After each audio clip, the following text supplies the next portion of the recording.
Professor Swami, ano raw ang ibig sabihin na lagi niyang napanaginipan ang kaniyang ex?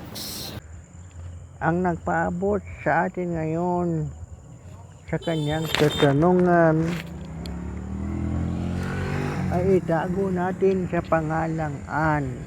Siya ay dalaga pa, kaya tawagin natin siyang si Miss Ann o siya ay si Miss Anonymous. Miss Ann, alam ko ang iyong nararamdaman sa iyong panaginip kay ex.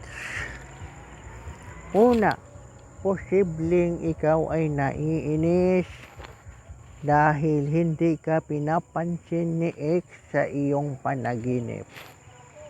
Pangalawa, posibleng ikaw ay kinikilig dahil ang sweet-sweet niyo ni ex sa iyong panaginip.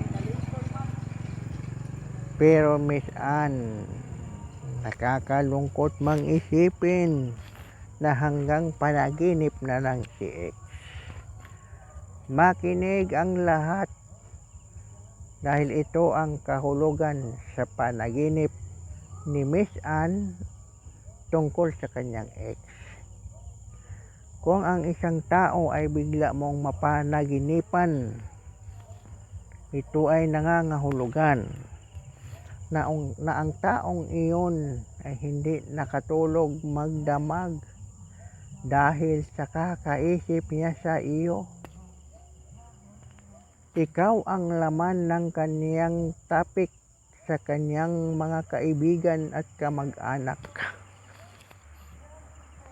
Malamang natauhan na siya sa malaki niyang pagkakamali na kanya kang ipinagpalit sa kanyang bago ngayon. So ganun lang yun, Miss Ann. Hindi siya nakatulog dahil iniisip kanya ng todo. Hanggang dito na lang, Miss Ann.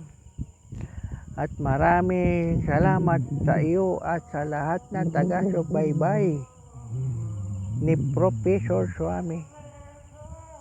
Hanggang sa susunod.